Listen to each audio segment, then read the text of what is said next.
Hello and welcome to episode number 628 of Smart Podcast Trashy Books. I'm Sarah Wendell. Today, my guest is Shana. Shana is one of the staff writers at Smart Bitches, and she's also a fan of Real Housewives, some of them. So we're going to talk about her favorite Real Housewives locations and seasons and what aspects of this reality franchise appeal to romance readers. We're going to talk about relationships and conflict and the blend of fiction and reality, and also some of the ethical considerations as well, especially with Real Housewives of Dubai. I am very curious, though. Are you a Real Housewives watcher? Which ones? Do you think there's an overlap between romance reading and Real Housewives? And why do you think that is? I am very curious, and I would love to hear your opinion after you listen or before. It's totally up to you. You can contact us at any time. And one of the ways that you can talk to us is if you join the Patreon. We have a Discord where we talk about current episodes all the time. You can join the Patreon at patreon.com/smartbitches. Every pledge keeps me going, helps make sure that every episode has a transcript hand compiled by Garlic Knitter. Hey, Garlic Knitter. And you are making sure that the show continues. Yay! So if you like what we do, have a look at patreon.com/smartbitches. Hello and thank you to the Patreon community. I hope you enjoy this episode. Support for this episode comes from Lumi Deodorant. It is vacation season, and I am personally very excited to travel to a very, very hot part of the country to move my son in for the fall semester, where I shall most certainly be bringing Lumi. My goodness, 115 degrees Fahrenheit? Oh yes. Lumi is a game-changing whole-body deodorant powered by mandelic acid to control odor everywhere. It was developed and designed by an OBGYN, and it delivers 72-hour odor control absolutely everywhere, thanks to a one-of-a-kind pH-optimized formula. And we have a special offer. New customers get 15% off all Lumi products with our exclusive code and link. Use code SARAH15 at lumideodorant.com. That's LUMEDEODORANT.com. The thing I like most about Lumi is that I put it on and then I don't think about it again. It works and I don't worry. Even when my phone is beeping every 30 minutes to tell me about a heat advisory, I am not concerned. And after many requests, they formulated a whole new product to keep you smelling fresh and help you stay drier. Lumi Whole Body Deodorant Plus Sweat Control offers the same 72-hour odor control with sweat control. Oh, let me mention again that it's going to be 115 degrees where I'm going. Lumi's starter pack is perfect for new customers. It comes with a solid stick deodorant, cream tube deodorant, and 2 free products of your choice, like a mini body wash and deodorant wipes, plus free shipping. As a special offer for listeners, new customers get 15% off all Lumi products with our exclusive code. And if you combine the 15% off with the already discounted starter pack, that equals over 40% off the starter pack. And the starter pack products last a really long time. Use code SARAH15 for 15% off your first purchase at lumideodorant.com. That's code SARAH15 at lumideodorant.com. LUMEDEODORANT.com. All right. Are you ready to talk about Real Housewives? I am. I am really enjoying this exploration of reality franchises and romance readers and which ones overlap. This is a lot of fun. I hope you're enjoying it. On with the podcast. So are you ready to talk about Real Housewives and romance? I'm so excited. I came back from my trip last night and I watched a few episodes just to get me in the mood. Okay. So this is the only awkward part. Please introduce yourself and tell the people who will be listening who you are and what you do. Hey, I'm Shana. I'm a social worker. I focus on narrative therapy, and I'm also a staff reviewer for Smart Bitches Trashy Books. Yay! Welcome back to the show. I'm so glad that you're here. I love talking to you about pop culture stuff because it's so fun.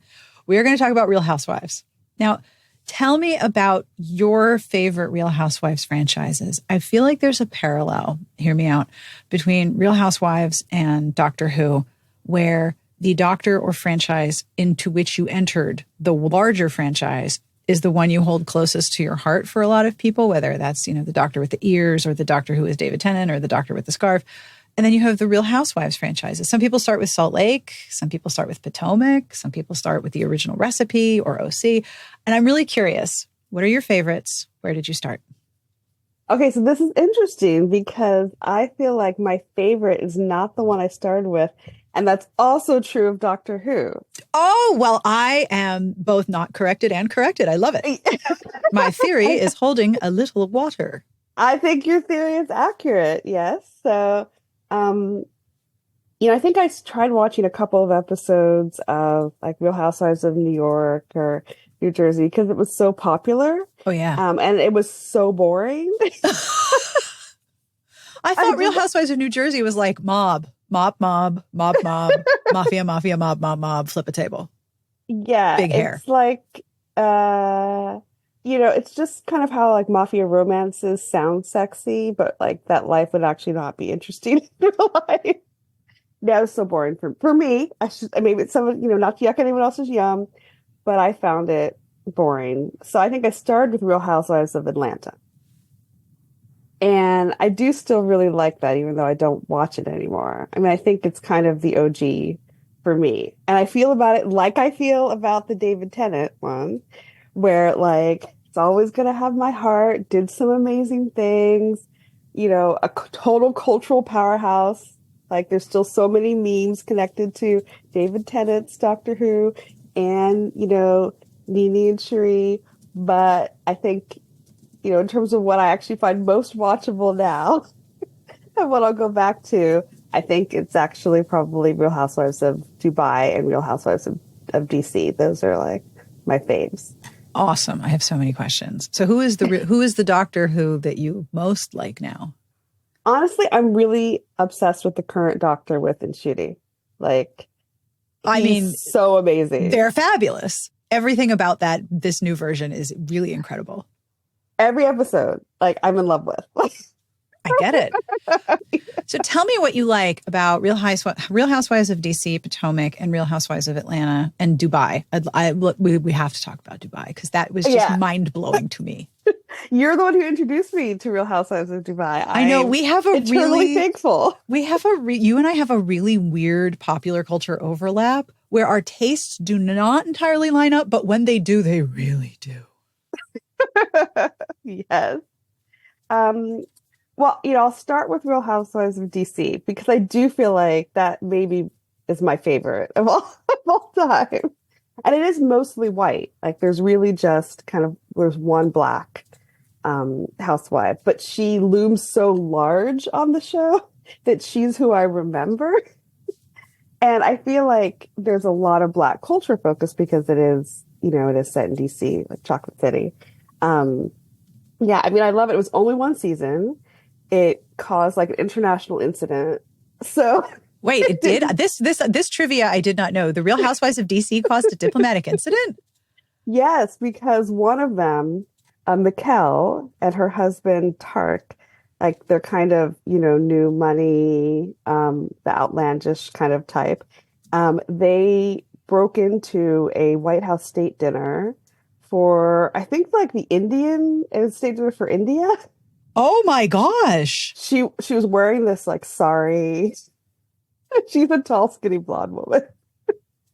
They talked their way in, and there were like, congressional hearings about it. Like, people got fired, like how they let these people in without an invitation. Oh my gosh. Just because they seemed like they should probably be there. They talked their way in through multiple layers of security. People who said they weren't on the list, but just, wanted to keep the line moving and just let them in. They met President Obama. There's like pictures of them with Obama that were like put out on the official, like the White House pornography before people realized what happened. Like it was pretty amazing. I didn't know any of this. I don't know how I missed this blip in the world, but that's really impressive. Oh my God. Like the incident has its own Wikipedia page. Like it's hilarious. Amazing. And they do show it on the show. Like they show them getting ready, going to the event. I mean, the film crew isn't allowed in. That would have been your first giveaway that you didn't really belong there, is that you got a whole film crew dragging behind you. Yeah, it's amazing. So I mean that alone for me makes the show watchable. But that's not even maybe like the most ridiculous thing that they do. They also are running like an American polo competition, which they present as something really fancy, and actually like they're not paying anyone involved in it. So they get called out by one of the other housewives for that. They invite one of the British housewives. So it is in that way there's overlap with with Dubai. There's a random blonde British woman who is in a relationship with the White House photographer. and she goes to the polo event, is utterly unimpressed. She's a pretty divisive character, but hilarious to watch because she, tries to imitate Americans. At one point, she does an impersonation of Tyra Banks, which is like the most painful thing Oh my God. Oh, my ever. face right now. Oh no. Oh no. Oh no, no, no, no, no. So she, even though her husband's the White House photographer, she's angry at Obama because he didn't come to their wedding, but I think Bush did, or something. Like it's it's amazing. These are some problems that I've never even conceived of having. So, wow. So that was where you started. No, Yes, excuse me. You started with DC and Atlanta. What was it about Atlanta that you loved? Honestly, I just love the Black culture in Atlanta. Like, I mean, I feel like every single episode had some sort of catchphrase that people still use and don't even know Yes. where it came from. I mean, I actually think it's one of those shows also that kind of got better a little bit over time. Yeah. Once people figured out the power of it and kind of became their own characters. Yeah. Yeah. I mean, and, the relationships were interesting, but it's really about the friendships, like, not so much the marriages. Mm-hmm. And there's a lot of kind of cyclical characters. So people come in and out of that show. So that kind of refreshes it quite a bit. Yeah, I had no idea that you had main cast members and then you had people who were paid to be friends of the housewives. And the goal of the friends of is to sometimes become a main cast member. And people are constantly trying to be cast members. Like I remember hearing that Hilaria Baldwin has been dying to be a Real Housewife of New York for like season after season. And they're like, no, negative, not happening. No, that is all rumor and alleged supposition. I do not know that for sure. I believe it. Oh, for sure. Now, so before we talk about Dubai, I do want to say, I really think that one of the things that the Real Housewives franchise, and especially Andy Cohen and the production, it's weird because there's a reality show and then the producers themselves are celebrities because, Andy Cohen and other producers now host their own things. Like Andy Cohen hosts Watch What Happens Live. Two of the producers one of them is doing Real Housewives of New Jersey right now. And the other one, the Fixing Famous People hosts are both Real Housewives producers or former producers. So the producers themselves are becoming characters and you see more and more breaking of the fourth wall with the producers' voices being, in the show, asking them questions. But I really think that Real Housewives as a franchise has not really acknowledged how much Black women have made it a cultural landmark. Like every meme I've ever seen from Real Housewives is of one of the Black women, especially Nene. Like never got paid enough to justify what they contributed. And they really, the franchise itself doesn't seem to acknowledge how much of a debt it owes its own prominence to these women.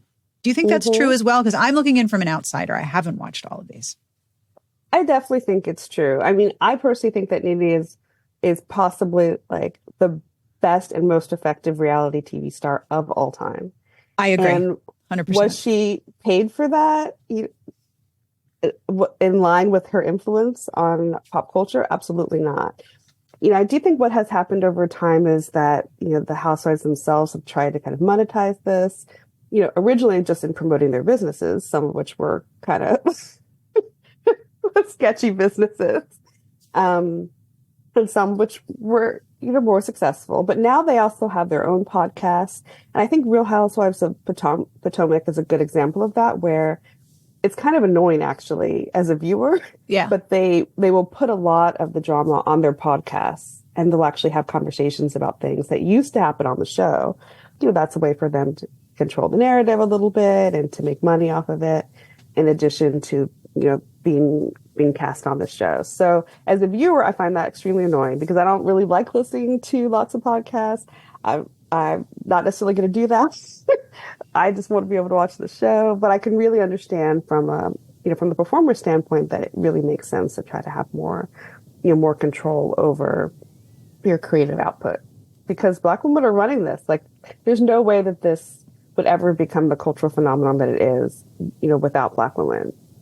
I completely agree. And I also think it's interesting that much like The Bachelor and The Bachelorette, the subtext of what this means professionally has evolved. Like The Bachelor and The Bachelorette, you go on that show hoping to become an influencer, to get paid to create content, and you're setting up your brand and your image and your status as a former contestant or hopefully one of the finalists. There's a goal in there that involves a personalized product or brand platform. Like that's your goal. And a lot of the housewives seem to have spun that into like a lot. One of the things I've seen in my research is people complaining that a lot of the episodes feel like infomercials. Mm-hmm. And I'm like, well, yeah, that is boring, because ostensibly what you're tuning in to see are the relationships between these people, and then tangentially their relationships with their own spouses or partners, and the drama that happens in that group around an event, not like I'm hosting a special pedicure tea where we're all going to have pedicures with my special brand of tea, and you're going to soak your feet in the tea or whatever. I'm making this up. There's a much more overt influencer infomercial aspect to it, which I think turns a lot of people off. It's interesting to me how longtime fans talk about the show. It's like it's semi-fiction. It's not entirely real, even though it says it in the name. And it is not entirely fiction, but it's a hybrid of both, because some of these situations are constructed and manufactured, and some of these fights are obviously constructed and manufactured, but also it's not. Like, these people are playing a version of themselves for the most part, with the exception of real villains who are like, I'm just going to create a whole other character and be that character. And that's my deal here. It's really interesting as a blend of fiction and reality. Yeah, and I think part of why it's so appealing, for me at least, I would love to hear. Tell me everything. Well, that element where people are finally saying out loud what they really think. Yes. I think that's also why the Black women on the show are so popular, because I do think that we are good at that. There's, this thing around real talk, like, let's not pretend like we don't all know what's going on. We're just going to say what we actually think. And, I think that, Black culture has really perfected that. And that can be often very challenging. I'd say for me as a Black woman, sometimes in environments where, the white women around me are not comfortable with me saying what I think is really going on. But I think that's partly why Stacey, the Black woman on Real Housewives of DC, is so effective. The show just would not work without her, because, you have these suburban political wives, from Virginia who are, all saying kind of terrible things. They're all talking in code. Yeah, and no one's really checking them. I mean, particularly with DC, there's so much racial politics, and that's what I love. Like, I love the culture clash. I think at one point, one of the women, the white woman, she has a birthday party where she invites like only 2 or 3 Black people, and she decides to tell them about her like vision for integrating hair salons and how it's a problem for, Black hair salons to exist. But really what we need is for all of us to come together in this beautiful rainbow world. I just need everyone to know I have my head in my hand right now, and I've just given up. Oh boy. I mean, it's amazing. It's one of the things that's great about Real Housewives of DC, because I feel like that kind of ridiculous comment doesn't really seem to come up maybe when white women are talking to each other. So just having a Black person around inspires people to say totally bizarre things. And so in that moment, the expression on Stacey's face, and like you see all of the other, I think there's a Black hairstylist, like they're looking at each other, but then they're like trying not to look at each other. Like their facial expressions are so perfectly clear. And then, Stacey in her little separate interview talks through how ridiculous that was. There's always a moment where you realize in a show like that, in an ensemble, there's a lot of stuff that Black folks in America know about white culture, but white culture's defining characteristic is it gets to pretend that it doesn't exist. So white people don't have to know about Black hair salons, or that Black hair salons do a whole different process for hair, because hair is different. And I remember a friend of mine, her younger sister was training to be a cosmetologist. She was so pissed off because she had to learn all of these techniques and all of these processes to get her degree that she would never actually use, because she was opening a Black hair salon. But she had to learn all of the chemical, the perms and all of this stuff. She's like, I'm not using this. This is ridiculous, but I have to learn it anyway. And I'm like, yep, that's this whole idea that you get to pretend like that doesn't exist, or that you don't have to know about it. Like, oh, yikes. Yes, that's a great example. I mean, I could go on and on about how uh, it's so annoying like that, white hair professionals don't have to learn how to do like how to cut curly hair, Mm-mm. how to do any of the black hair processes. Yeah. So there's so many reasons that statement was ridiculous. But I feel like those culture clash moments happen so often on Real Housewives of DC, and it's one of the things I love. And you see that on Real Housewives of Dubai a little bit, I was just going too. to There's bring all that these, up. yeah. So, Real Housewives of Dubai, oh, you and I have a little history with Real Housewives of Dubai because I remember telling you about Ladies of London, which was, I think, ran for 2 or 3 seasons. And it was basically Real Housewives of London. There were a couple of Americans and a couple of Brits, and class is a very big thing. And speaking of weird businesses, some of them had weird ass businesses. But with Ladies of London, it was basically Real Housewives of London, and you had the culture clash of Americans and Brits, Americans married to Brits, and then the absolute like deep obsession with class in England and these people trying to fit in it or already being in it. And then one of them becomes a Real Housewife of Dubai. And Dubai is fascinating to me. Like, this show is very queer. It has a queer audience. It has queer producers. It has a queer following. You're going to go to Dubai where queerness is illegal. Interesting choice. I question. But then I was like, I think you need to watch this. And you watched it. We're like, yes, I do need to watch this. What did you love about Real Housewives of Dubai? Oh my goodness, I loved so much about it. I mean, I will say it's just beautiful is one thing. I mean, generally, Real Housewives shows I don't associate with like gorgeous cinematography or, sets, movie sets, but actually, I think it is gorgeous. Like, there's just, these scenes where they're riding camels in the desert and they, ridiculous things are happening. But it also looks beautiful. So I will say that that is one of the things that I like about it. I mean, I love to travel. So, and I'm probably not going to Dubai for the aforementioned queerness being illegal reasons. But do I want to watch it? Yes, I absolutely do. The So part where they have to take a boat out into international waters to drink. So you literally have booze cruises. Like, there's a whole ass business of booze. You thought Carnival had cornered the market on booze cruises? Oh, no, no, no, no, no. You go out to sea and you drink on this show. I was just thinking about that. I love that. And that looked beautiful. It looked like fun. I Oh, would yeah. love to do that. It does look like fun. The thing I liked about Dubai most of all was actually one of the characters who left for the second season. I think there were two. So in the cast, there was Lady Caroline Stanbury and is it two American women? I have to look up the cast, so I can't do this from memory. I had COVID. What am I trying to do? Yeah, there's two Black American women. Yes, Lisa and Caroline. So there's always Carolines. It's like Kelsey's on Bachelor. Like, just got a lot of Carolines here. So there's Caroline Brooks and Lisa Milan, who are both American Black women. There's Chanel Ayan, who's a model, who's also Black. And I believe I want to say she is Kenyan. I'm going to look this up because I don't want to screw this up. Kenyan-born Somali Ethiopian. All right, so I was on the right track. Then there's Caroline Stanbury, and then there's Nina and Sarah, who are both from Dubai and are Muslim. And we go home with one of them to have dinner with their dad. And I was like, this is amazing. Can the whole season be this? Now, of course, that would be my show. And nobody tuning into Real Housewives would watch, Nina and Sarah going to dinner.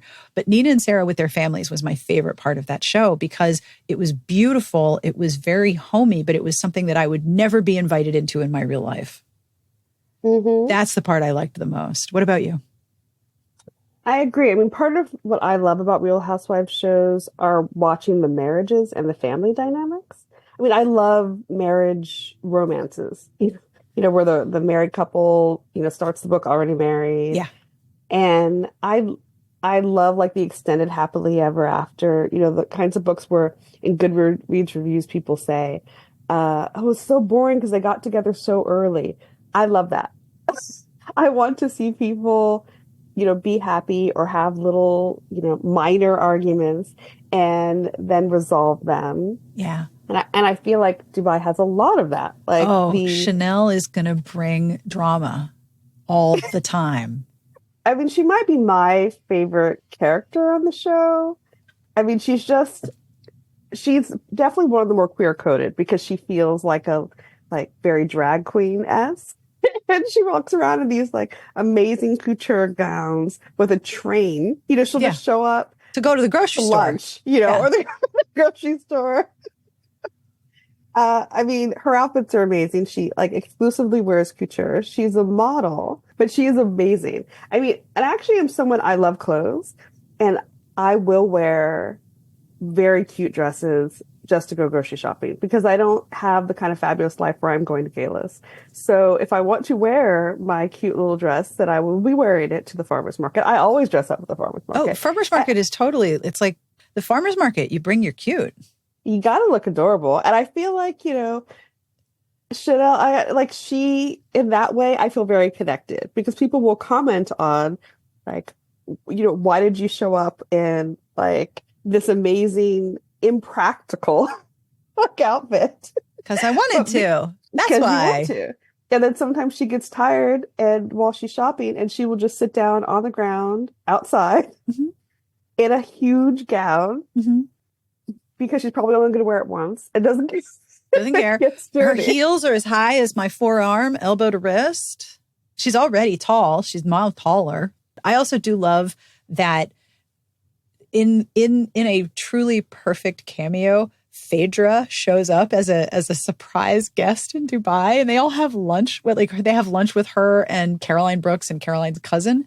That was one of my favorite conversations, actually, because Phaedra's like, well, why are you here? And Caroline's like, because they love Black people here. Like they like Americans. Nobody follows me around.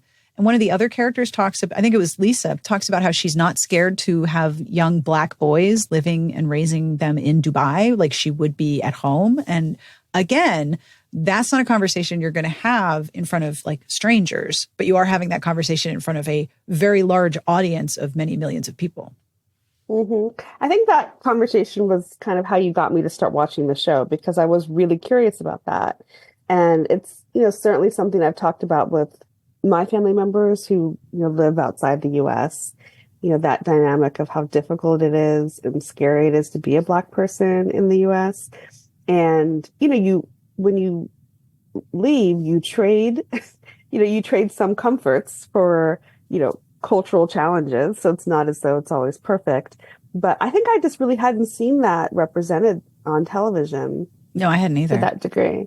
I mean, even 90 Day Fiancé The Other Way, which is kind of the other show that is very much like fish out of water oriented, where, you know, you take Americans into another environment. It doesn't really talk about the kind of racial dynamics of that. So I really love that in the show. People are really honest about it. And yet they're not necessarily screaming, which is, I think, part of the reason it's my favorite. So I think over time, Real Housewives of Atlanta, like the amount of yelling was just a little hard for me and my personal tolerances. Like I'm very loud, but I don't necessarily scream fight constantly. And to make it entertaining, I think they needed to kind of increase the ante over time where the proportion of time spent on the show of people yelling at each other got higher and higher.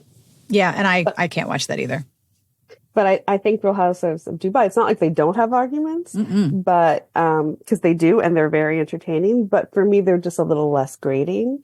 And I often think that they get to actually like a deep emotional truth. Like, you know, there was a big argument that over several episodes in season 1 where, you know, one of the Black American women had a disagreement over her parenting style, you know, with one of the, you know, woman who was Middle Eastern.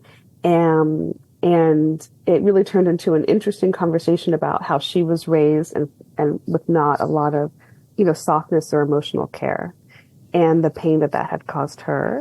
And, you know, how she was, you know, trying not to replicate that in raising her son, but also struggling with, you know, discomfort around her own emotions. And I thought that was just really thoughtful and beautiful and also involved a lot of funny drama in the friendships. So entertaining while at the same time there was just this, you know, really lovely like healing process that, you know, we were kind of getting to watch in real time. I completely agree. And I also think that that's a good illustration of how very very opposite to some elements of the show are. So you'll have two women talking about their parenting styles and the parenting styles that they grew up with. And then you have, Chanel giving one of the other housewives a goat as a present and being like, here's your goat. And it's a live goat. And then the goat escapes. And what are we spending? The kids fall in love with the goat. And she's like, why would you bring me a goat? And Chanel's like, I brought you a goat because it's fun. Chanel is just giving her a goat to see what happens with the goat. Like this is purely for entertainment purposes for Chanel, I'm pretty sure.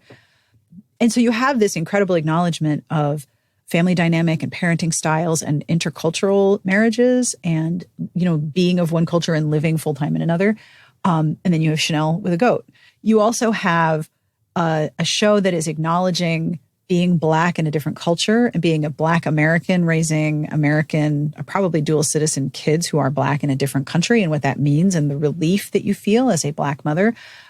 And at the same time, the show doesn't really acknowledge the restrictive laws about homosexuality and women's rights and the labor abuses and all of the things that are happening to make their life possible is an enormous amount of labor and human rights violations. And so the show just doesn't really interact with that at all. So on one hand, you have this incredible intimacy and these really interesting conversations. And on the other hand, it's like, okay, but there's this whole other thing you're not talking about. And I don't even know if they ever will reconcile that. I mean, speaking of labor, what about the point where, because it's hot in Dubai, like they want to cool down the pool, so they order giant blocks of ice? Oh my God. Yes. There's giant blocks of ice just being chucked in the pool. And that is a delivery service that exists. Like more than one person had this idea. Oh my God.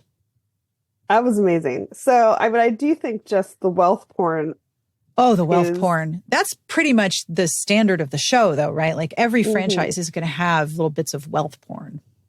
But for me, it's more interesting on Dubai because of the cultural connotation. So maybe, trucking giant blocks of ice for your pool is a thing in the United States, and I wasn't unaware. That's possible. But I think that intersection is what makes it interesting to me, because it's manifestations of wealth that look different because it's in a different cultural context. So for me, it just makes it more interesting. And how you define wealth. Like wealth for me and wealth for someone living in Dubai are two very different numbers. Those are very big numbers that are very far apart. And it is kind of nice, given all the Islamophobia in the world right now, to have a show that I feel like has a little bit more positive representation of Muslim culture. So, I do appreciate that, even though it's not at all really the focus of the show. Like, I think there could have been a lot more conversation about Islam, and it's not happening. No, it's on the show. No, it's like an accessory more than a point. I have noticed, setting aside our discussion of particular flavors of the franchise that we love, I've noticed a lot of overlap between romance readers and Real Housewives fans. Why do you think there are so many romance readers and Real Housewives fans? Why is there an overlap? I think there are a lot of women who are fans of both. So that, I think, is part of it. I do think we talked about the wealth porn. So I do feel like just the escapism. Billionaire romances are very popular, so I have to imagine that is a big part of it. Like, it's really that happily ever after of the billionaire romance, like where you get to see not just that this person who is maybe a normal person married somebody who's really wealthy, but what that looks like. But, I think particularly Real Housewives of Atlanta, you really kind of see that. But I also think just the focus on relationships is part of it. That's true. People's emotional life is the core. Whether it's friendships, whether it's marriages, whether they're dating or divorcing, emotional life is seen as so important that could be the primary, like the A and the B narrative that's happening in an episode. And that's not really true of a lot of other reality TV. So I do think that might be a big part of it. People who love that emotional content probably also love romances. I think you're really onto something with the idea of interiority being the conflict. You learn a lot more about the interior of characters in a romance, the emotional landscape, and the emotional stakes are part of what drives the drama. And so the same is true for Real Housewives. I think it's partially wealth porn and the fantasy of not having to worry about so many things. Like with a romance, if you're reading a romance, everyone's going to have an orgasm. It's going to be good.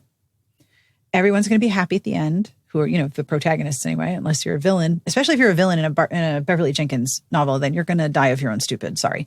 But like everyone's going to end happily. There's going to be fulfillment, and there's going to be a lot of negotiating things that end in a positive way. When a lot of, we don't always get happy endings to every day or every situation we're in romance, everything's going to be okay.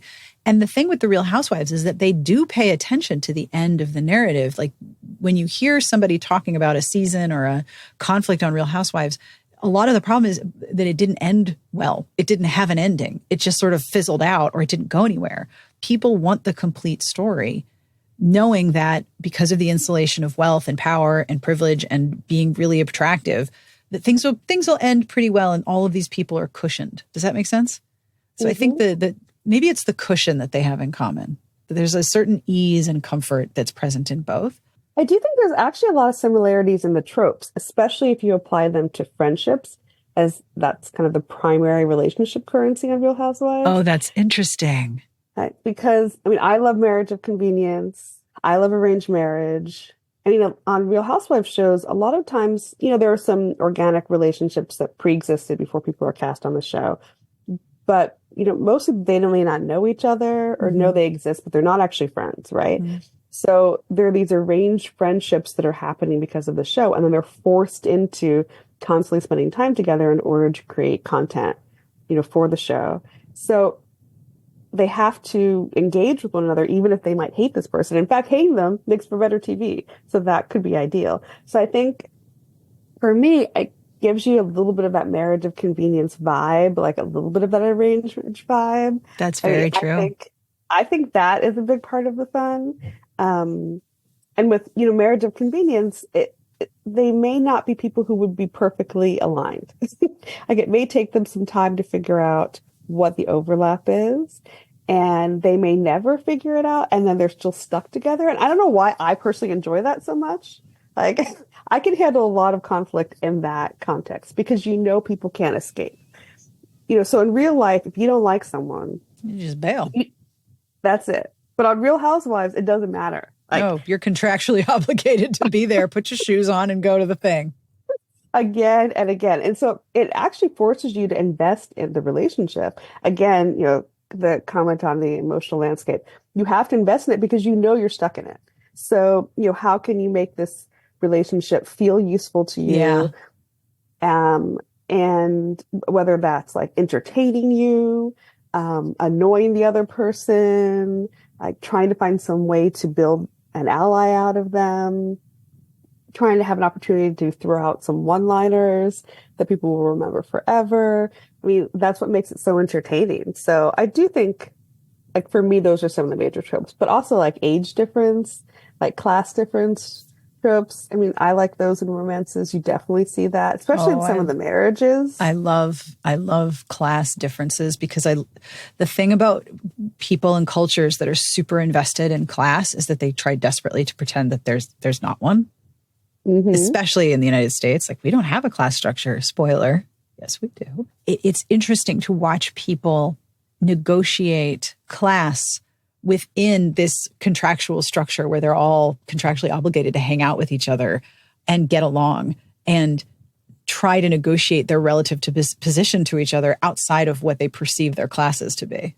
Yeah, I think that's, definitely something I see on the Atlantis show, because they're often kind of commenting on the relative ghetto-ness of each other in ways that can be really entertaining. And sometimes, like, that's a positive. Like when Cherie says, like, who's going to check me, boo? But, I actually think Real Housewives of Potomac does a really good job of being very open about class.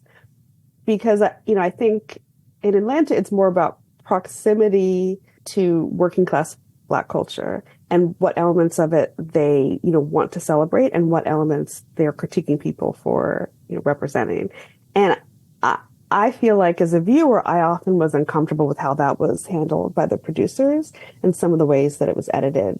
I didn't often feel like it was necessarily created for a Black gaze, but also for like entertaining, white folks in a way that could feel a little bit minstrelly. Mm-hmm. Again, not the characters or the people on the show themselves, but it was very much around some of the editing. I prefer Real Housewives of Potomac for that because I actually think that the class subtext is very direct. There's, you have these wealthy Black women, mostly lighter skinned Black women, and colorism is something they talk about on that show too, which I do appreciate. And, who've been in the area, this wealthy part of Maryland for a long time. And, feel like they're the grand dames of the region.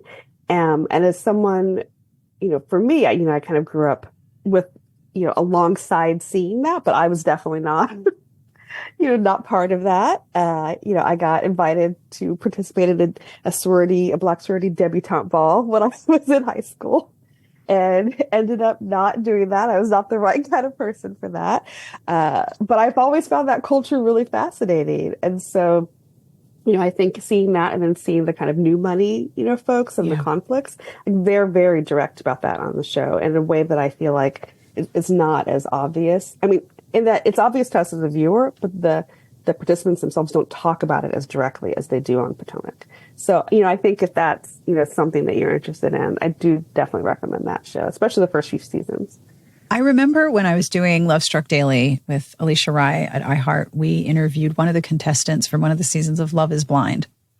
And it was in the period of time between the show ending and then the 1 year mark where they all announce their breakups because they get a bonus if they make it to a year is my theory. Uh-huh. But she was very clear before we started recording. She's not allowed to talk about her edit. You're not allowed to talk. She was not permitted. It was an NDA issue for her to talk about. We couldn't ask questions about her edit, what she felt about her edit, what she was showing or what was being shown about her. And later it came out that some of the fights between them had been manufactured by producers, like one producer telling her one thing and one producer telling him something and then sticking them in a room together with this conflicting information that neither side was real. And she was not allowed to talk about her edit.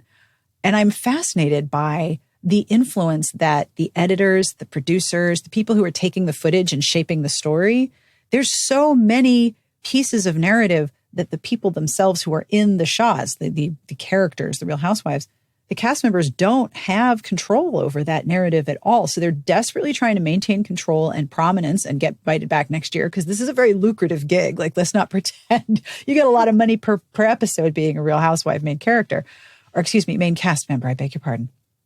But you don't have control over the final product that comes out. And so I think that seeing these podcasts spin off where they're like, well, let's actually talk about what was going on there.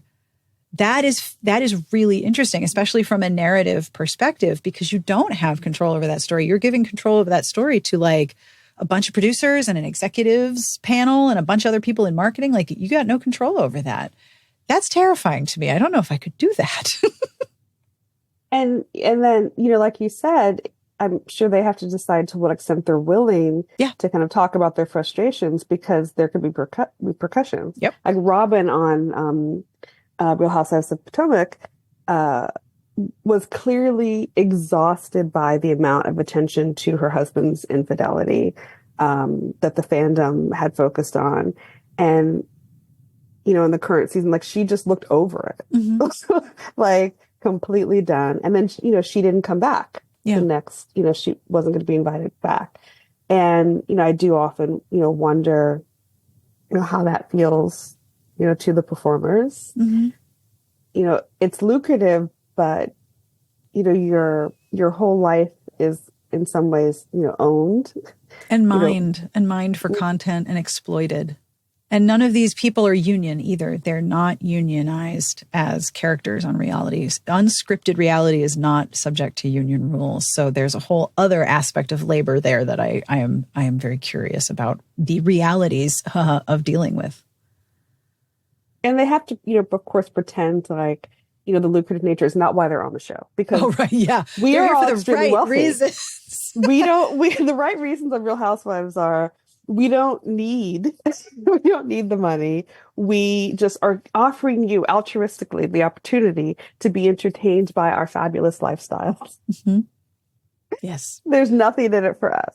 Yes. And they have to maintain that. It's like the script on Love is Blind it's not or on Bachelor and Bachelorette. It's not a process. It's a journey.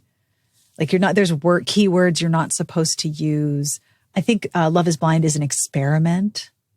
Like they always have to talk about the experiment. And I'm like, okay, so do you understand that when humans are used in experiments in science, there are rules and protocols and a lot of oversight involved in what the humans do. And you are not protected by any of that. So stop calling it an experiment for the love of God.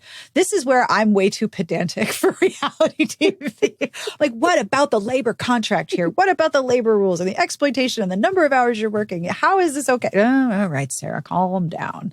I am a big buzzkill when it comes to that part because I'm just like, ooh, I don't like seeing people exploited for my entertainment. Same reason I don't like American football. I feel like I feel like I'm being asked to root for people to get brain damage, and I can't do it. Yeah, this is why I'm a big pedantic buzzkill. Sorry, I brought it all down. So, if a romance reader is new to the whole Real Housewives world and they're curious, where do you think they should start? And do the things that people like to read, the tropes that people like to read, do you think influence where they would find the Real Housewives that will most appeal to them? You know, well, I also don't really love athletics and sports, like sports ball. That's not my thing. So I think that probably plays into my disinterest in Real Housewives of Atlanta over time, because you do have, sports stars. And, their wives are definitely a big part of that show. Which is another class structure, yeah. Yeah, but I could see if that was your interest, then Atlanta might be a good place to start. I think that if you were really into like travel romances, which I do love, and like intercultural relationships, then I feel like starting with Dubai would be great. Obviously, I'm biased. I love Dubai. But I would love to do that. And, I also like political romances. Like Jasmine Guillory's Party of Two is one of my favorites. So I think that's probably part of why I do like Real Housewives of DC. It's a big part of the show, like that whole political celebrity culture. And so I could see starting there, I think, if people like political romances. I mean, also, like politics is just so poisonous right now that, I think probably going back and watching that now, it almost make you feel like nostalgic for the Obama era. Like watching The West Wing. Yeah. And there is some overlap with people who are currently around, like, Biden, because the White House photographer, like he's hanging out with Biden. So you kind of see that. I think Nancy Pelosi, makes an appearance or people pops reference up. her. Yeah. So, I think that, I mean, I did mention Real Housewives of Potomac. So I feel like if class differences were kind of your major thing, that's the best show to start with for that. So those are probably the ones I would most recommend. Although, so Salt Lake City. I was just about to ask you if you'd watched Salt Lake. So my bachelor's degree is in anthropology.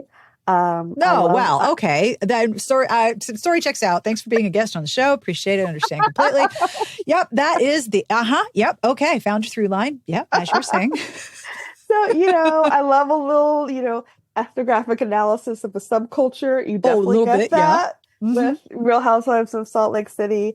I actually feel like if you just want to watch a total train wreck full of terrible people, then I actually think that Salt Lake City is the best one. I mean, part of what I like about Real Housewives shows are like the married couples where the husbands are so supportive. They're even so supportive of the wives' bizarre friendship drama. So I always ask this question, unless you have any final thoughts about Real Housewives that you would like to share, recommendations. I would love to know what books you are recommending lately. So many books. I just finished a bunch of books. I just finished one, Only for the Week by Natasha Bishop. It's a travel romance where the main character is in Mexico for a destination wedding because her sister is marrying her ex. And everybody is very concerned about the fact that the main character, the heroine, might still be in love with the ex. But she is not. She's not interested. And so instead, to distract herself because she's very stressed, a wonderful book boyfriend shows up named Rome, where he provides wish fulfillment for the entire book. So this is one of those books where, like, the plot, there's not a lot going on. What's happening is that she is stressed because of all the wedding drama, and her sister is truly terrible. And all he wants to do in life is to relieve her stress, primarily with orgasms. I mean. But also, like at one point, like she's stressed because she brought her romance books and she can't read them because her sister has her running around doing nonsensical errands. And so he rents a yacht. As you do. As you do. Surprises her with the yacht so they can get on a boat, sail off into the ocean, park it so she can lay on the deck and read without being bothered by her sister. Oh, that's a hero. He also reads her, he starts her favorite romances with her and gets really involved in them. Like, it's the most adorable thing. And just the whole book is basically him, like, not being a real person, having zero flaws, and just focused on her needs. So I loved it. Sounds ideal. That sounds like ideal vacation reading, honestly. It was great for vacation reading. Hey, so this is Editing Sarah. The following question is a bit of a spoiler. So if you don't want to hear a spoiler about the family relationships, skip ahead now. Does she dump her sister in the end, or does she tell her sister off? Does she like, fuck you, I'm out? Actually, this is very Real Housewives X because, the guy is just in love with supporting her, but he's definitely kind of like the secondary relationship. Like the primary relationship arc is her negotiating and finally like setting some boundaries and taking down her sister for her ridiculous and her mom actually who's enabling it. So, I mean, I kind of loved that. It's funny. I hadn't thought about it. It's totally like the Real Housewives. Like this dynamics with the sister are the majority of the like conflict and resolution of the book. So I liked that. I also read Tied Up in Thailand by N.C. Ross, another kind of travel romance. It's got a dominatrix heroine. It's definitely top tier femdom energy. So I really loved that. Like it's about a guy who is fantasizing about being dominated. He's from like a rich billionaire family and he signs up with a sex work travel agency where he gets paired with this dominatrix. They go to Thailand. Beautiful. She has him, do a lot of kneeling, crawling, cunnilingus, like it's delightful. So I really enjoyed that too. Those were probably my favorite kind of travel romances that I read on my break. And right now I'm reading The 710 Split by Carmen Lee. It's a lesbian romance about women bowling, which it's not anything I know anything about, but I'm liking it so far. Nice. If you would like to be found on the internet, where is that? Well, you can find me on Instagram and Threads, and I'm Black Babe Reads at both of those, and that's probably where I'm most active these days. And that brings us to the end of this week's episode. Thank you so much to Shana for hanging out with me. Next week, we will have the ads and features of October 1999's issue of Romantic Times, and then on August 30th, yes, August, not October, August 30th, episode 630, I have an interview with a producer who worked on The Real Housewives. And I'm so excited to share this with you. We had the best time. If you're a writer, you might find our conversation about narrative really interesting. But I'm curious right now, are you a Real Housewives watcher? Which ones are your favorites? Do you think there's an overlap between romance readers and romance tropes and Real Housewives? I'm really curious what you think. You can email me at sarah@smartbitchestrashybooks.com. And you can find us on smartbitchestrashybooks.com under episode 628. You can comment. Tell me what you think. I'm really, really curious because I know people have very passionate opinions about reality TV, unscripted television, and The Real Housewives, and I'm really curious what you think. So please tell me. As always, I end with a terrible joke, and this joke is terrible. I mean, that's the requirement, right? What should you do if you're feeling cold? Give up? What should you do if you're feeling cold? Go stand in the corner. It's 90 degrees. Now that joke is in Fahrenheit as opposed to centigrade. It's the only way it works, but it's still funny. 90 degrees. On behalf of everyone here, we wish you the very best of reading. Have a wonderful weekend, and we'll see you back here next week. Smart Podcast Trashy Books is part of the Frolic Podcast Network. You can find more outstanding podcasts to subscribe to at frolic.media/podcasts.